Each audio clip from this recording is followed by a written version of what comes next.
The French Protectorate of Cambodia refers to the Kingdom of Cambodia when it was a French protectorate within French Indochina, a collection of Southeast Asian protectorates within the French Colonial Empire. The protectorate was established in 1867 when the Cambodian King Norodom requested the establishment of a French protectorate over his country. Meanwhile, Siam renounced suzerainty over Cambodia and officially recognized the French Protectorate on Cambodia. Cambodia was integrated into the French Indochina Union in 1887 along with the French colonies and protectorates in Vietnam. In 1946, Cambodia was granted self-rule within the French Union and had its protectorate status abolished in 1949. Cambodia later gained its independence, and the Independence Day was celebrated on the 9th of November 1953. Start of French rule. During 19th century, the Kingdom of Cambodia had been reduced to a vassal state of the Kingdom of Siam, which had annexed its western provinces, including Angkor, while growing influence from the Vietnamese Nguyen dynasty threatened the eastern portion of the country. After the French establishment of a colony in Cochinchina in 1867, King Norodom of Cambodia requested a French protectorate over his kingdom. At the time, Pierre-Paul de la Grandière, colonial governor of Cochinchina, was carrying out plans to expand French rule over the whole of Vietnam and viewed Cambodia as a buffer between French possessions in Vietnam and Siam. On the 11th of August 1863, Norodom signed a treaty acknowledging a French protectorate over his kingdom. Under the treaty, the Cambodian monarchy was allowed to remain, but power was largely vested in a resident general to be housed in Phnom Penh. France was also to be in charge of Cambodia's foreign and trade relations as well as provide military protection. Siam later recognized the protectorate after France ceded the Cambodian province of Battambang and recognized Thai control of Angkor. French colonial rule. The seat of the Governor-General for the whole of French Indochina was based in Saigon until the capital moved to Hanoi in 1902. Cambodia, being a constituent protectorate of French Indochina, was governed by the Resident Superior for Cambodia, who was directly appointed by the Ministry of Marine and Colonies in Paris. The Resident General was in turn assisted by residents or local governors, who were posted in all the provincial centres, such as Battambang, Pursat Odong, and Siem Reap. Phnom Penh, the capital, was under the direct administration of the Resident General. The first decades of French rule in Cambodia included numerous reforms into Cambodian politics, such as the reduction of the monarch's power and abolishment of slavery. In 1884, the governor of Cochinchina, Charles-Antoine François Thomson, attempted to overthrow the monarch and establish full French control over Cambodia by sending a small force to the royal palace in Phnom Penh. The movement was only slightly successful as the Governor-General of French Indochina prevented full colonization due to possible conflicts with Cambodians, and the monarch's power was reduced to that of a figurehead. In 1885, Sivo, the half-brother of Norodom and contender from the throne, led a rebellion to dispose of the French-backed Norodom after coming back from exile in Siam. Gathering support from opposers of Norodom and the French, Sivo led a rebellion that was primarily concentrated in the jungles of Cambodia and the city of Kampot. French forces later aided Norodom to defeat Sivo under agreements that the Cambodian population be disarmed and acknowledge the Resident General as the highest power in the protectorate. Administrative reorganization. In 1896, France and the British Empire signed an accord recognizing each other's sphere of influence over Indochina, especially over Siam. Under this accord, Siam had to cede the province of Angkor back to the now French-controlled Cambodia. The accord acknowledged French control over Vietnam, Cambodia, as well as Laos, which was added in 1893 following French victory in the Franco-Siamese War and French influence over eastern Siam. The French government also later placed new administrative posts in the colony and began to develop it economically while introducing French culture and language to locals as part of an assimilation program. In 1897, the ruling Resident General complained to Paris that the current King of Cambodia, King Norodom, was no longer fit to rule and asked for permission to assume the king's powers to collect taxes, issue decrees, and even appoint royal officials and choose crown princes. For that time, Norodom and the future kings of Cambodia were figureheads and merely were patrons of the Buddhist religion in Cambodia, though they were still viewed as god-kings by the peasant population. All other power was in the hands of the resident general and the colonial bureaucracy. Nonetheless,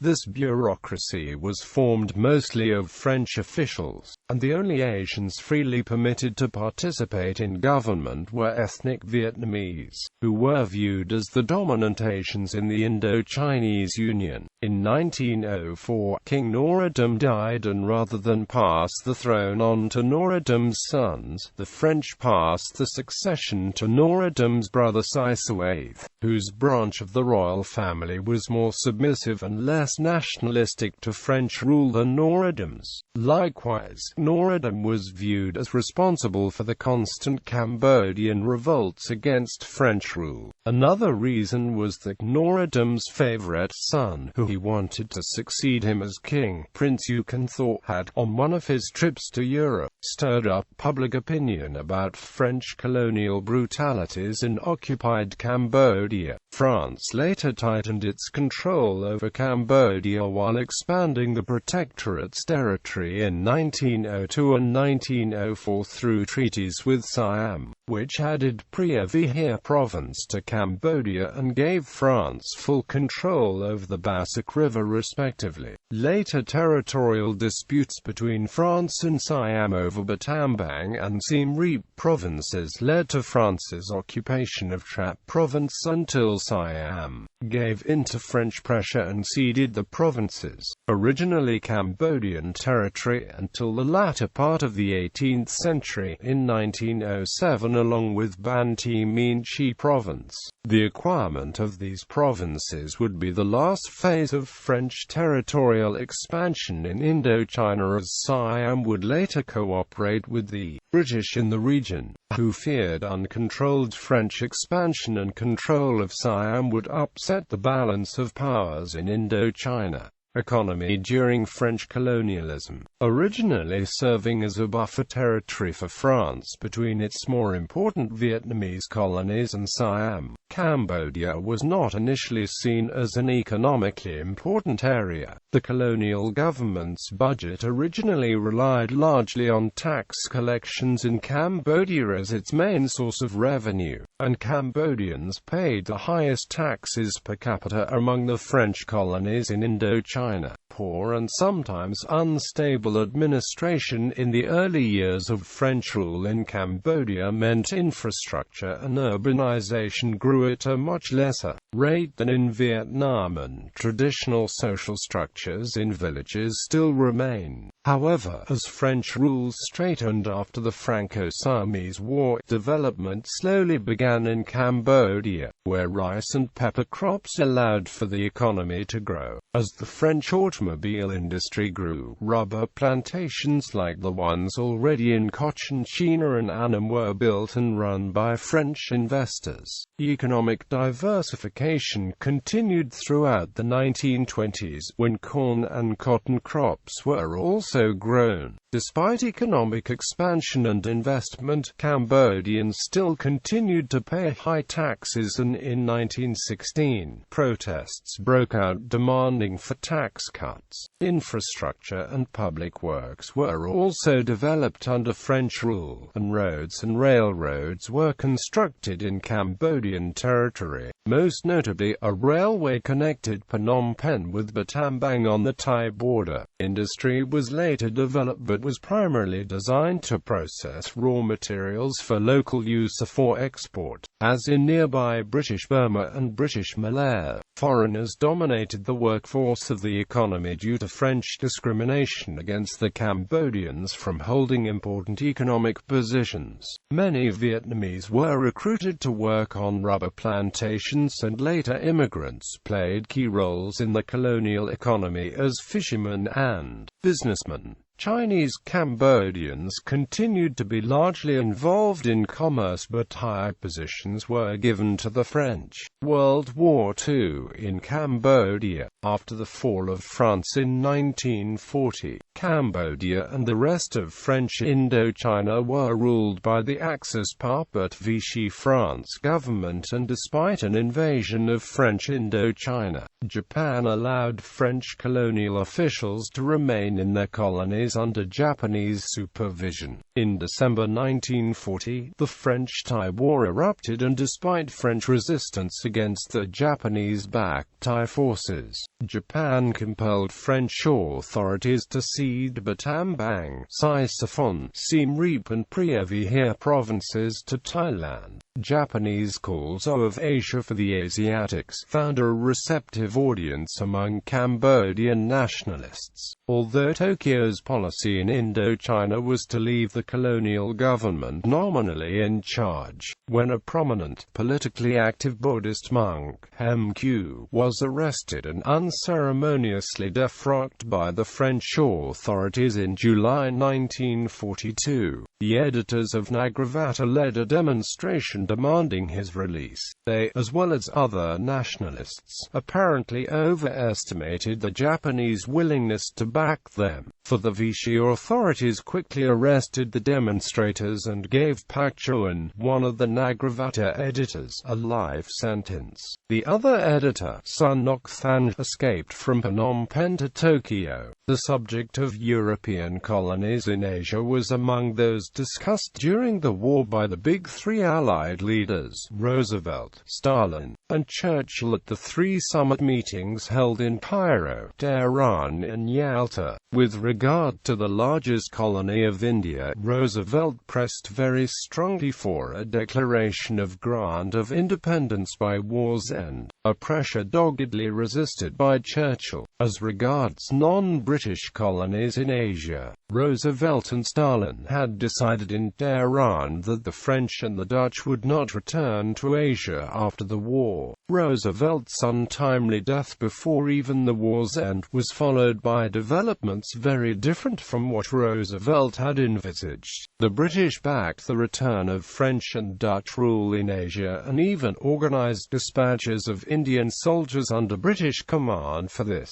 purpose. In an effort to enlist local support in the final months of the war, the Japanese dissolved the French colonial administration on the 9th of March 1945, and urged Cambodia to declare its independence within the Greater East Asia Co-Prosperity Sphere. 4 days later, King Sihanouk decreed an independent Kampuchea. Sun Ngoc Than returned from Tokyo in May, and was appointed foreign minister. On the 15th of August 1945, the day Japan surrendered, a new government was established with Sun Ngoc Than acting as prime minister. When an Allied force occupied Phnom Penh in October, Than was arrested for collaboration with the Japanese and was sent into exile in France to remain under house arrest. Some of his supporters went to northwestern Cambodia, then still under Thai control, where they banded together as one faction in the Khmer Issarak movement. Struggle for Khmer unity. Cambodia's situation at the end of the war was chaotic. The Free French, under General Charles de Gaulle, were determined to recover Indochina, though they offered Cambodia and the other Indo-Chinese protectorates a carefully circumscribed measure of self-government. Convinced that they had a civilizing mission, they envisioned Indochina's participation in a French union of former colonies that shared the common experience of French culture. Neither the urban professional elites nor the common people, however, were attracted by this arrangement. For Cambodians of practically all walks of life, the brief period of independence, from March to October 1945, had been enjoyable. The lassitude of the Khmer was a thing of the past. In Phnom Penh, Sihanouk, acting as head of state, was placed in a delicate position of negotiating with the French for full independence while trying to neutralize party politicians and supporters of the Khmer Issarak and Viet Minh who considered him a French collaborator. During the tumultuous period between 1946 and 1953, Sihanouk displayed the remarkable aptitude for political survival that sustained him before and after his fall from power in March 1970.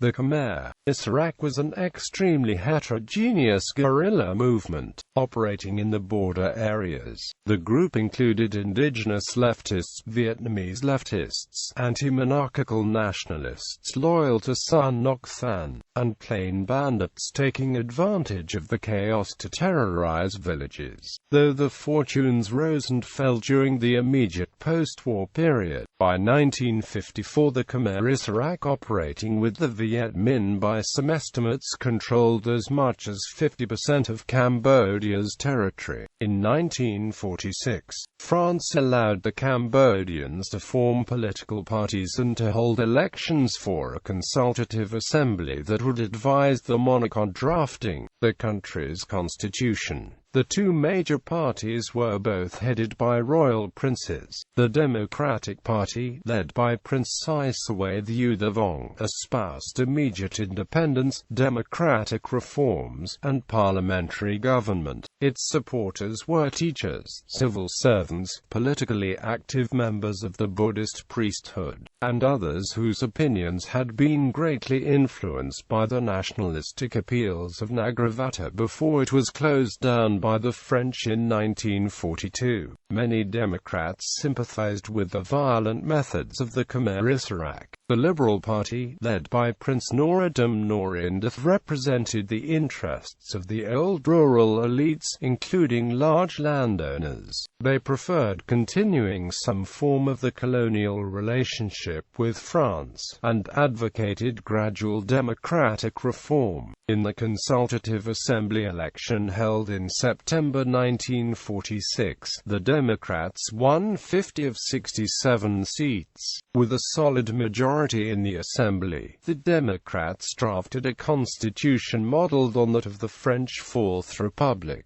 Power was concentrated in the hands of a popularly elected National Assembly. The king reluctantly proclaimed the new constitution on 6 May 1947. While it recognized him as the spiritual head of the state, it reduced him to the status of a constitutional monarch, and it left unclear the extent to which he could play an active role in the politics of the nation. Sihanouk would turn this ambiguity to his advantage in later years. However, in the December 1947 elections for the National Assembly, the Democrats again won a large majority. Despite this, dissension within the party was rampant. Its founder, Sisamui Vong, had died and no clear leader had emerged to succeed him. During the period 1948 to 1949, the Democrats appeared united only in their opposition to legislation sponsored by the king or his appointees. A major issue was the king's receptivity to independence within the French Union, proposed in a draft treaty offered by the French in late 1948.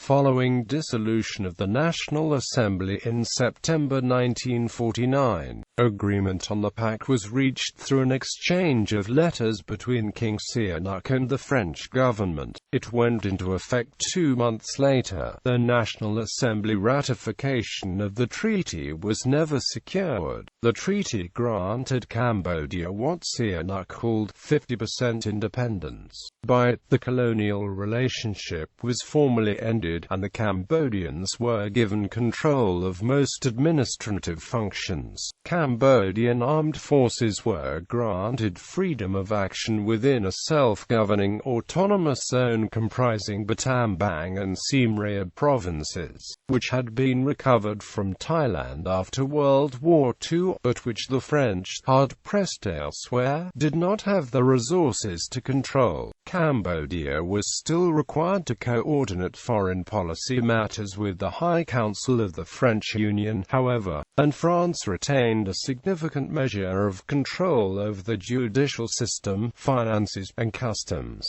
Control of wartime military operations outside the autonomous zone remained in French hands. France was also permitted to maintain military bases on Cambodian territory. In 1950, Cambodia was accorded diplomatic recognition by the United States and by most non-communist powers, but in Asia only Thailand and South Korea extended recognition. The Democrats won a majority in the Second National Assembly election in September 1951, and they continued the policy of opposing the king on practically all fronts. In an effort to win greater popular approval, Sihanouk asked the French to release nationalist Son Ngoc Than from exile and to allow him to return to his country. He made a triumphant entry into Phnom Penh on the 29th of October 1951.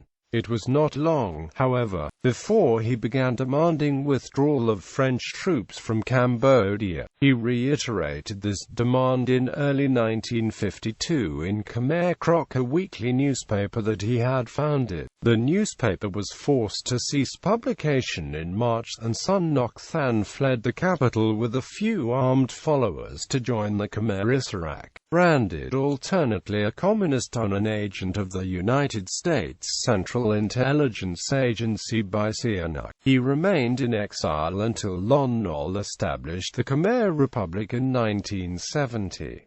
Campaign for Independence. In June 1952, Sihanouk announced the dismissal of his cabinet, suspended the constitution, and assumed control of the government as prime minister. Then, without clear constitutional sanction, he dissolved the National Assembly and proclaimed martial law in January 1953.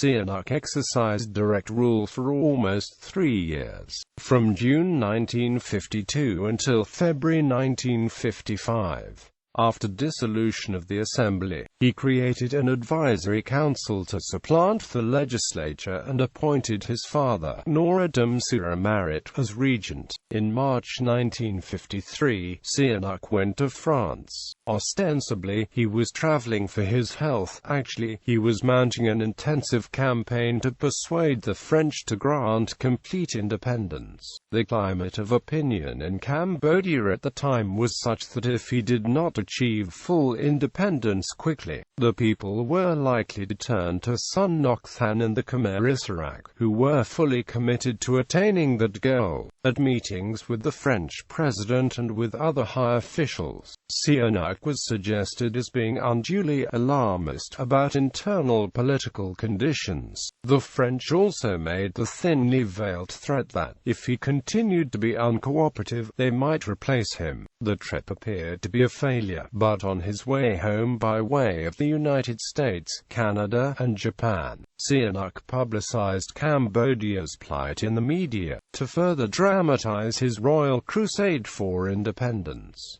Sihanouk, declaring that he would not return until the French gave assurances that full independence would be granted. He then left Phnom Penh in June to go into self-imposed exile in Thailand. Unwelcome in Bangkok, he moved to his royal villa near the ruins of Angkor in Siem Reap province. Siem Reap, part of the autonomous military zone established in 1949, was commanded by Lieutenant Colonel Lon Nol, formerly a right-wing politician who was becoming a prominent, and in time would be an indispensable Sihanouk ally within the military. From his Siem Reap base, the king and Lon Nol contemplated plans for resistance if the French did not meet the terms. Sihanouk was making a high-stakes gamble, for the French could easily have replaced him with a more pliable monarch. However, the military situation was deteriorating throughout Indochina, and the French government, on the 3rd of July 1953, declared itself ready to grant full independence to the three states of Cambodia, Vietnam, and Laos. Sihanouk insisted on his own terms, which included full control of national defense, the police, the courts, and financial matters. The French yielded. The police and the judiciary were transferred to Cambodian control at the end of August, and in October the country assumed full command of its military forces. King Sihanouk, now a hero in the eyes of his people, returned to Phnom Penh in triumph, and Independence Day was celebrated on the 9th of November 1953. Control of residual matters affecting sovereignty, such as financial and budgetary affairs, passed to the new Cambodian state in 1954.